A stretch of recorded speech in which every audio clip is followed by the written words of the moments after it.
Sir कैसे हैं आप? मैं अच्छा हूँ, आप लोग कैसे हो? मैं भी अच्छा हूँ। सर अब हम लोग क्या पढ़ रहे हैं? हम लोग अकाउंट्स क्लास 11 का पढ़ाई कर रहे थे, बेसिक अकाउंटिंग टर्म्स। इसमें हम लोग बहुत सारा वर्ड सीखे। कैपिटल, जब बिजनेसमैन बिजनेस में पैसा लगाता है उसको कैपिटल बोलते हैं। जब बिजनेसमैन बिजनेस से विड्रॉ करता है तो ड्रॉइंग बोलते हैं। जब कोई और पैसा देता है तो बिज़नेस को लाइबिलिटी बोलते हैं। ठीक है, उस पैसे से अगर बिज़नेस कुछ खरीदता है तो वो बिज़नेस के लिए तो एसेट है, वो मेरा एसेट नहीं है, वो बिज़नेस का एसेट है। ठीक है, क्योंकि बिज़नेस उस पैसे से खरीद रहा है। बाकी वो जो जो चीज़ का लाइबिलिटी लिखता है तो या तो कैपिटल से आता है या लोन से आता है, जिनसे वो खरीद पाते हैं। हाँ सर, ये सब तो हम लोग सीख गए थे। सर आगे कुछ सिखाइए ना। तो आप याद रखो होगा आपको कि लास्ट वीडियो जो हम लोग देख रहे थे, ये सेकेंड वीडियो है बेसिक अकाउंटिंग टर्म्स का। तो आप वहाँ पर मैंने ये नॉन करेंट एसेट और करेंट एसेट समझाया था, फिक्टिशियस एसेट नहीं बताया था।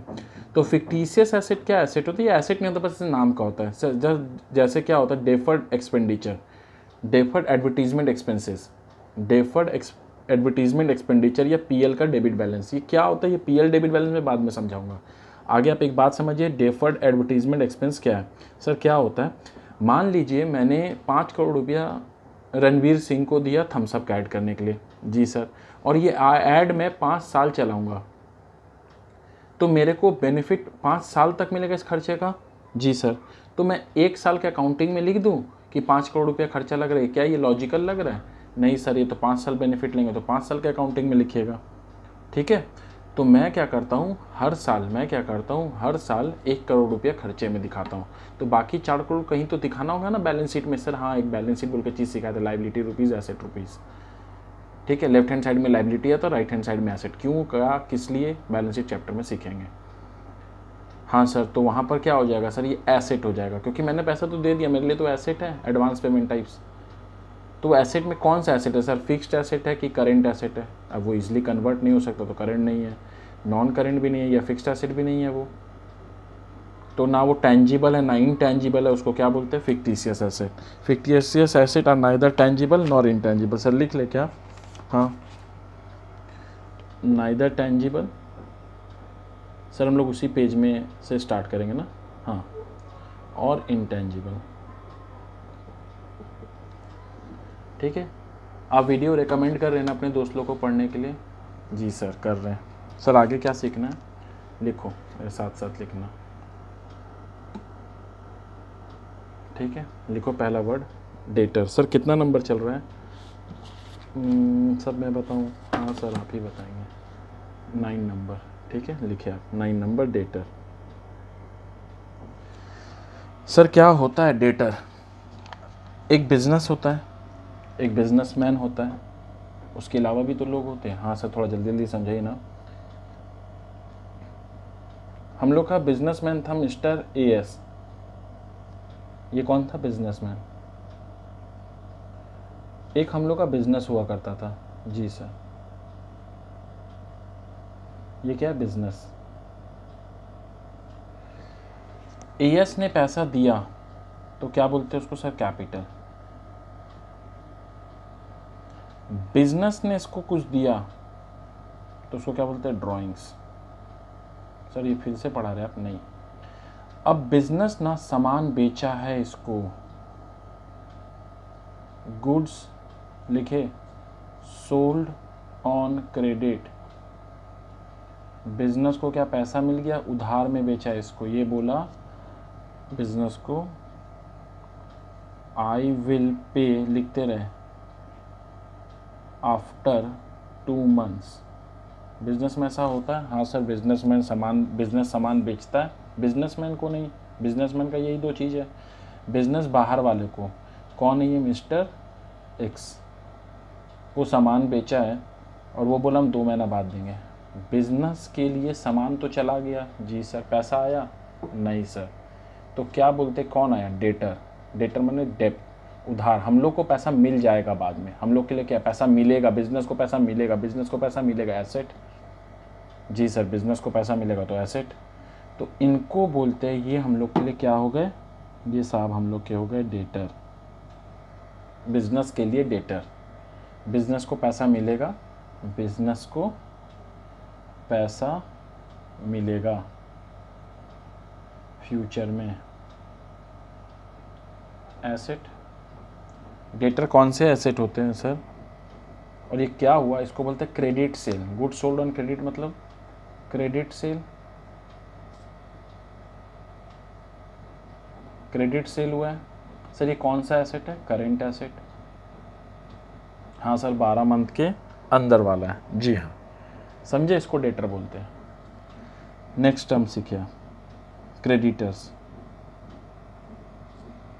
फिर से ये कौन है सर? ये मिस्टर है सर। जल्दी जल्दी बनाइए ना, आप लोग भी जल्दी जल्दी बनाइए। सर ये क्या है? ये बिजनेस। सर ये कौन है?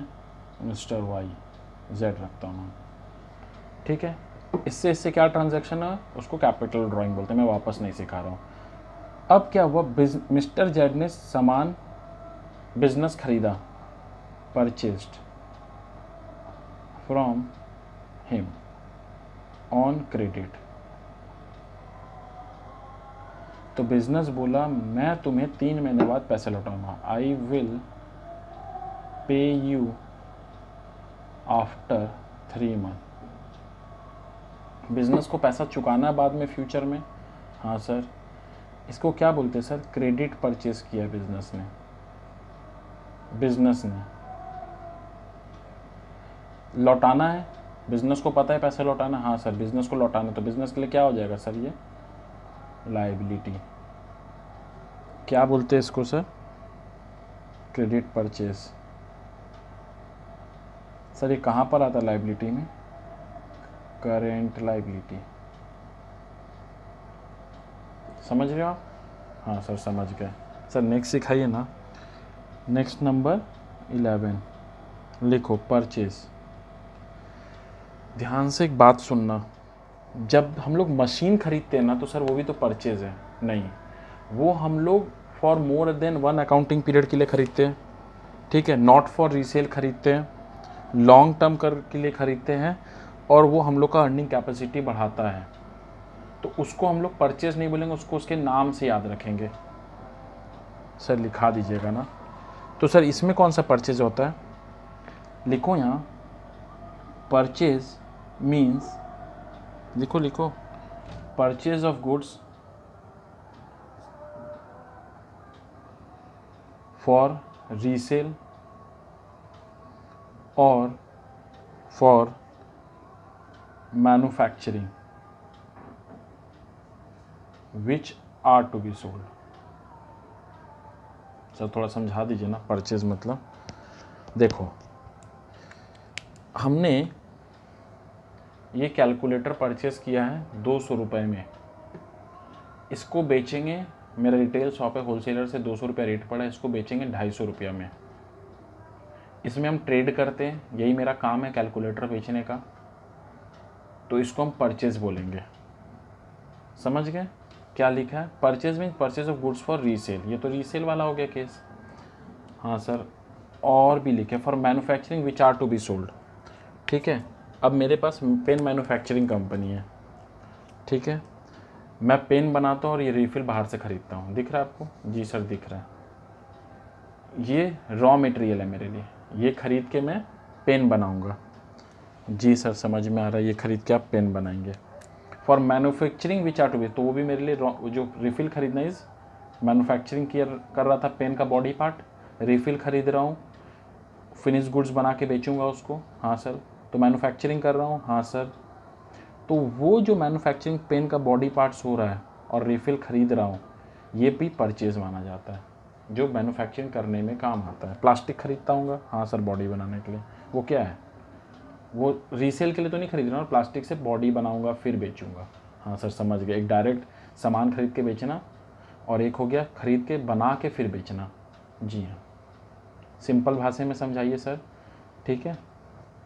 आटा का पैकेट खरीदा हूँ और आटा का पैकेट बेच दूँगा, होता ही है दुकान में। हाँ सर, 100 में खरीदा 103 में बेच दिया। जी सर। मैन्युफैक्चरिंग, आटा खरीदा रोटी बना के बेचूंगा, तो आटा is my raw material, roti is my finish goods, manufacture हुआ ना रोटी। जी सर, ठीक है। तो इसको हम लोग क्या बोलते हैं? आटा खरीदना को परचेज़, ठीक है। आटा खरीदना इज़ परचेज़, दोनों केस में।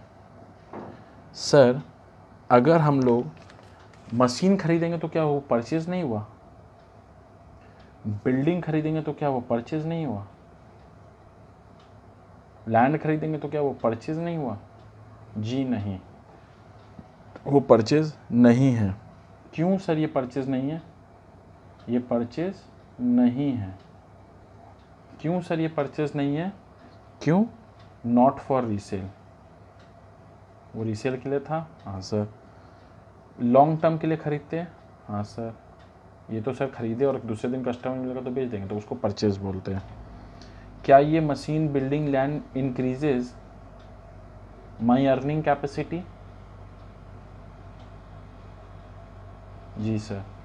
तो ये सारा चीज़ हो गया, इसके डायरेक्ट नाम से आता है, इसको परचेज नहीं बोलते। जी सर समझ गए, सर समझ गए, एकदम अच्छे से समझ गए।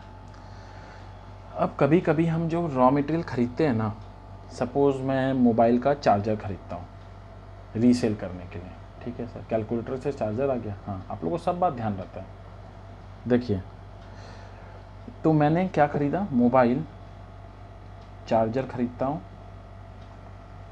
50 रुपया में, ठीक है, और रीसेल करता हूँ उसे 60 रुपये में। कभी कभी ये सब में मैं 500 पीस मंगाया था, कुछ डिफेक्टिव निकल जाता है। जी सर। तो मैं दुकानदार को बोलता हूँ जो भी डिफेक्टिव निकलेगा वो मैं आपको लौटा दूंगा। हाँ सर।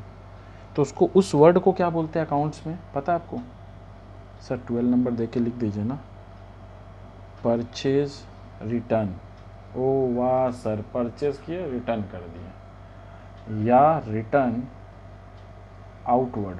मैं आपको ये सब वर्ड इसलिए अभी सिखा दे रहा हूँ, आपको कहीं प्रॉब्लम नहीं। रिटर्न आउटवर्ड, आउटवर्ड मतलब इनवर्ड मतलब नहीं, आउटवर्ड। हाँ सर समझ गया, रिटर्न आउटवर्ड। क्यों करते हैं अब आप समझ रहे होंगे, तो आप वैसे से नोट्स बना भी सकते हैं और मेरे साथ साथ लिख सकते हैं। गुड्स फाउंड डिफेक्टिव और नॉट एज पर स्पेसिफिकेशन। समझ रहे हैं आप मेरी बात को? जी सर समझ रहे हैं, ठीक है। नेक्स्ट लिखो।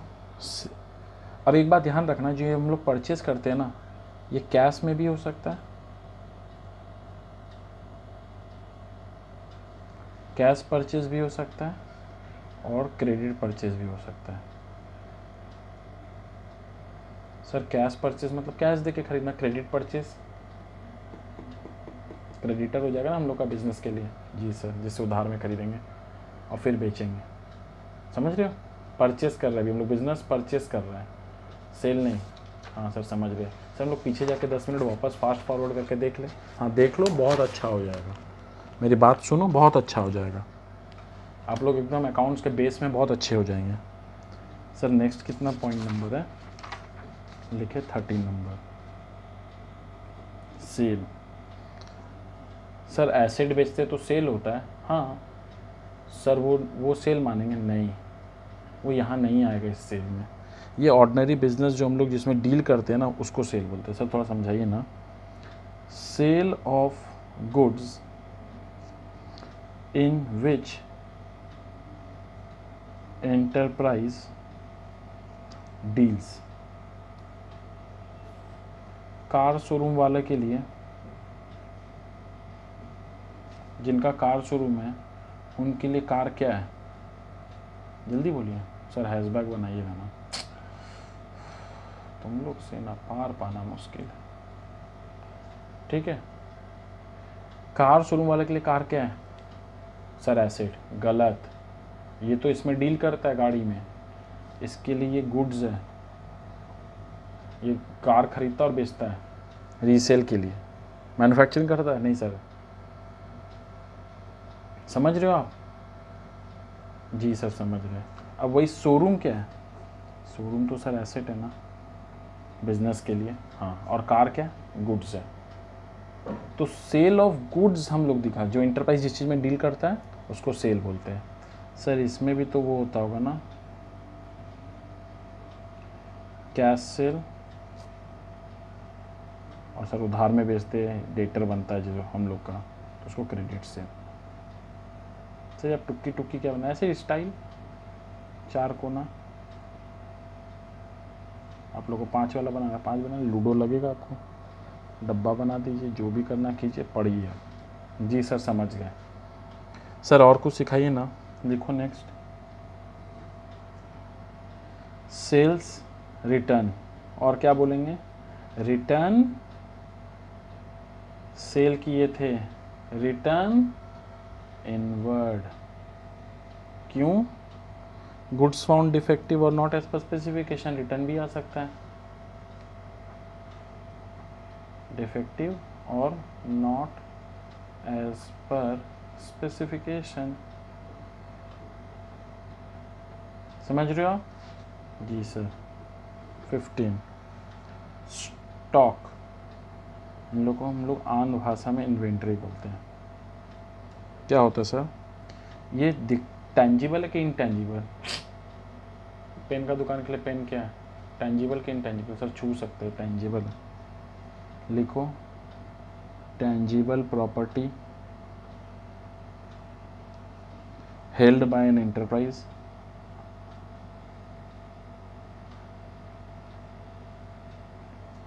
लिखो किस लिए? For the purpose of sale in the ordinary course of business. Sale करेंगे ऑर्डिनरी कोर्स ऑफ बिजनेस में। बिजनेस का ज़मीन बेच रहे हैं, ठीक है, वो स्टॉक नहीं था मेरा, वो एसेट था। लेकिन अगर हम मोबाइल में डील करते हैं या लैपटॉप में डील कर रहे हैं और लैपटॉप बेच रहे हैं, ठीक है, तो मेरा स्टॉक कम हो रहा है, हाँ, उसको स्टॉक बोलते हैं। Sale in ordinary course of business, और लिखिए for the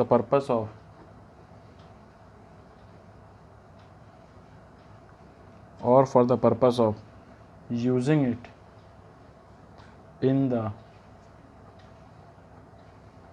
production of goods meant for sale और सर्विस टू बी रेंडर्ड।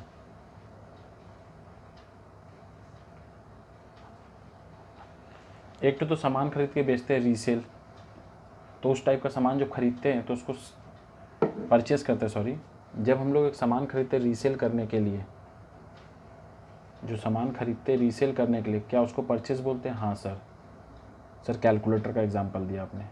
और एक और तरह का होता है सामान, तो हम लोग का स्टॉक ही है ना। हाँ सर, 500 पीस चार्जर खरीदे तो हम लोग का स्टॉक है, परचेस तो किए, ठीक है, लेकिन स्टॉक भी तो है, उसी में से बेचते हैं। हाँ सर, तो सेल बोलते हैं। जो बच जाता है उसको क्या बोलते हैं? इन्वेंट्री, कितना पड़ा हुआ स्टॉक में। जी सर। दूसरा है मैन्युफैक्चरिंग कंपनी, ठीक है, तो लिखें यहाँ पर फॉर ट्रेडिंग कंसर्न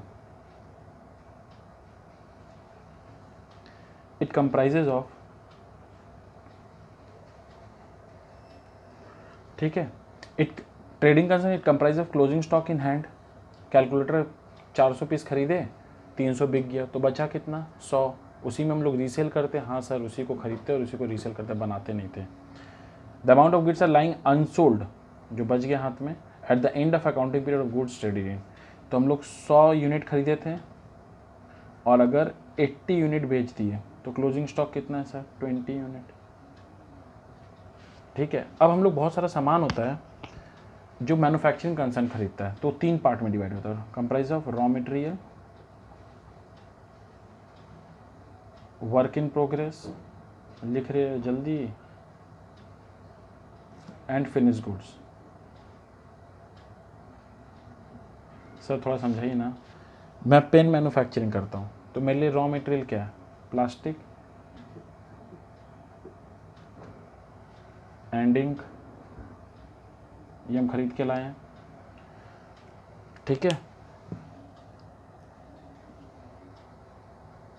ठीक है, समझ रहे हो? ये 3 चीज़ मैन्युफैक्चर हो गया। सर ये क्या है? ये बॉडी पार्ट, ये रिफिल, ये सब बन चुका है, तो ये ख़राब है, वेस्ट है? नहीं सर, तो ये तो इससे बनेगा ना फिनिश गुड्स, पीछे वाला पार्ट्स बचा हुआ है। हाँ सर, तो ये क्या है आपके लिए? ये क्या है? इसको बोलते हैं वर्क इन प्रोग्रेस, काम अभी चल रहा है, ठीक है, पार्टली कन्वर्टेड, ठीक है। अब वो पीछे वाला पार्ट्स बन जाता तो क्या बन जाता, वो फिनिश गुड्स। पेन रेडी है सेल करने के लिए, यही था ना, पूरा रेडी है तो इसको बोलते हैं फिनिश गुड्स। तो ये भी स्टॉक में ये भी पड़ा हुआ हो सकता है, मेरे पास प्लास्टिक है, मेरे पास कुछ कुछ बना हुआ पार्ट्स वार्ट्स ईयर एंड में पड़ा हो सकता है। फिनिश गुड्स मैंने कंप्लीटेड गुड्स। तो मैन्युफैक्चरिंग कंसर्न के लिए 3 तरह का इन्वेंट्री होता है। मैन्युफैक्चरिंग कंसर्न के लिए 3 तरह का इन्वेंट्री होता है, raw material, work in progress, finish goods. Trading concern जो सामान खरीदते और बेचते हैं उनके लिए कैसा होता है, सिर्फ एक फिनिश गुड्स। ठीक है, इनके लिए सिर्फ फिनिश गुड्स होता है। Example finished goods. जी सर समझ गए सर, आगे बताइए ना, ये कहाँ दिखाया जाता है, shown in the balance sheet. Sir asset है कि लाइबिलिटी, तुम्हारा स्टॉक तुम्हारे लिए क्या एसेट है कि लाइबिलिटी है, खरीद के लाया। सर एसेट है, एज फिक्स्ड एसेट तो नहीं है, नहीं सर करेंट एसेट, रीसेल के लिए नहीं लाते सर फिक्स्ड एसेट, और अर्निंग कैपेसिटी नहीं बढ़ाता है। इनको वैल्यू किस पे किया जाता है, कॉस्ट और net realisable value whichever, sir क्या लिखा है समझाइएगा। जी हाँ, विच एवर इज लोअर। ठीक है, मेरी बातें ध्यान से सुनना आप लोग। आप एप्पल खरीदें, सर कैसा लग रहा है दिल जैसा, कोई बात नहीं,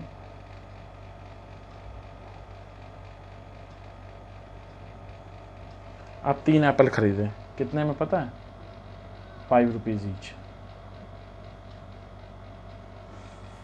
ठीक है, 2 डेज हो गए आपके ये एप्पल नहीं बेचे। अब मार्केट में आप सोचे थे 5 का खरीदेंगे, सेल करेंगे 6 में सोचे थे, 7 में चलिए, 5 में खरीदे थे 7 में बेचेंगे। मैं 3 को ही लेके कर रहा था, क्या आपको समझ में है। अब 2 दिन बीत गया, अब लोग बोल रहा है ये तो अजीब सा लग रहा है, एप्पल थोड़ा ख़राब हो गया भाई साहब, ये तो कितने का। अब हम बोलेंगे 7 रुपया सेलिंग प्राइस, तो बोला नहीं जा, कॉस्ट कितना है, लेकिन आज के दिन अभी बेचेंगे तो सिर्फ 4 रुपया रियलाइज होगा ईच। तो बैलेंस शीट में क्या दिखा है, 15 रुपया का सामान पड़ा हुआ, बिका नहीं, थॉट टू बी सोल्ड,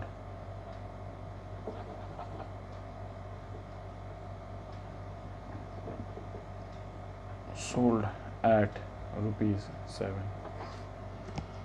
ठीक है, तो आज उसका वैल्यू 4 ही मिलेगा। तो बैलेंस शीट में क्या दिखाऊँ, 15 रुपया दिखाऊँ कॉस्ट पे कि 12 दिखाऊँ। सर 12 ही दिखा, यही लॉजिकल लग रहा है, वो तो बिकेगा ही नहीं, 5 तो वैल्यू ही नहीं रहा, कॉस्ट ही नहीं रहा उसका, समझ रहे हो।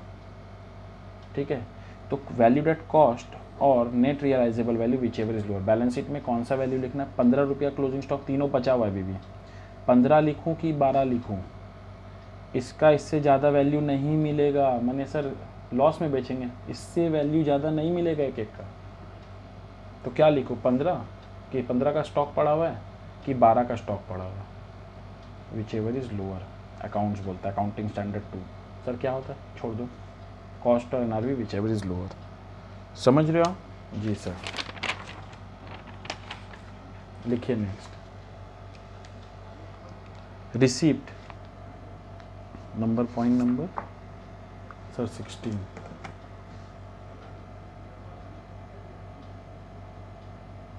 रिसीप्ट आगे लिख लेते फिर पढ़ाऊँगा, ठीक है। ठीक है, अमाउंट रिसीव्ड और रिसीवेबल फॉर सेलिंग एसेट या गुड्स। तो जो भी पैसा आता है उसको रिसीव बोलते हैं। अगर एसेट बेचते हैं हम लोग, एसेट क्या होता है ना सर, नॉट फॉर रीसेल होता है, उससे इकोनॉमिक बेनिफिट मिलता है बिजनेस में, लॉन्ग पीरियड के लिए खरीदते हैं उसको एसेट बोलते हैं, और जो सर जिसमें डील करते हैं वो सबको गुड्स बोलते हैं। ठीक है, तो सर ये नॉट फॉर रीसेल होता है, जी सर। फिर अगर इसको बेचना पड़ गया तो सर बेचते हैं, हाँ पैसा आएगा, हाँ सर। इस पैसे को क्या बोलेंगे आप, कैपिटल रिसीप्ट। पैसा को तो रिसीव तो है ही, लेकिन ये वर्ड क्या होगा, कैपिटल रिसीव।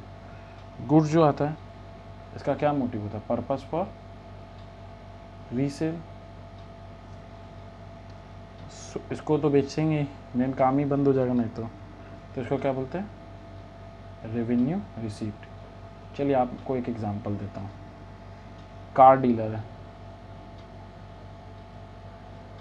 कार बेचेगा तो कौन सा रिसीप्ट है, पैसा तो आया, और शोरूम बेचेगा तो कौन सा रिसीप्ट है।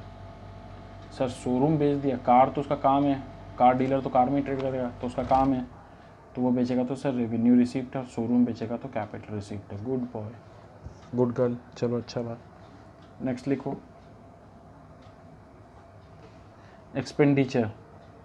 सर बहुत तेज पढ़ा रहे हैं, नहीं थोड़ा सा बैक जाके पढ़ लो, समझ में आ जाएगा, बहुत इजी है। देखो एक्सपेंडिचर, अमाउंट। सर कितना देर का क्लास होगा, आधी घंटा मैक्सिमम, एक सर 3 वीडियो मैक्सिमम मिल जाएगा ना। हाँ, अमाउंट स्पेंट और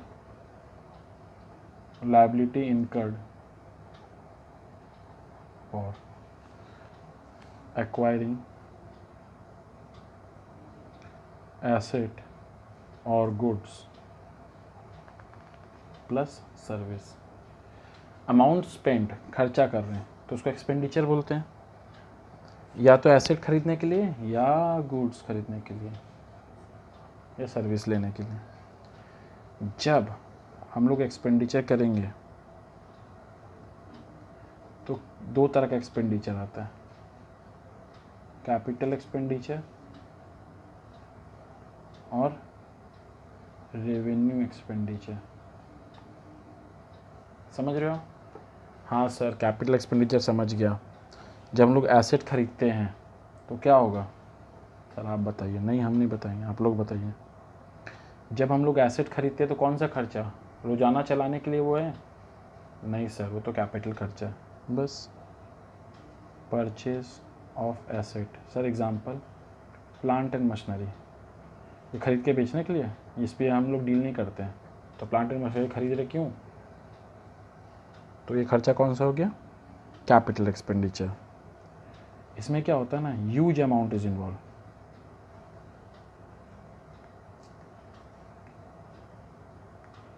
ह्यूज अमाउंट इज इन्वॉल्व, जैसे सर कुछ एक और कैपिटल एक्सपेंडिचर का एग्जांपल, लैंड एंड बिल्डिंग। हाँ सर बहुत खर्चा लगता है लेने में, इसका जो बेनिफिट होता है ना, ग्रेटर देन 1 ईयर होगा, 1 साल से ज़्यादा का बेनिफिट होगा। हाँ सर, तो उसको एसेट बोलते हैं।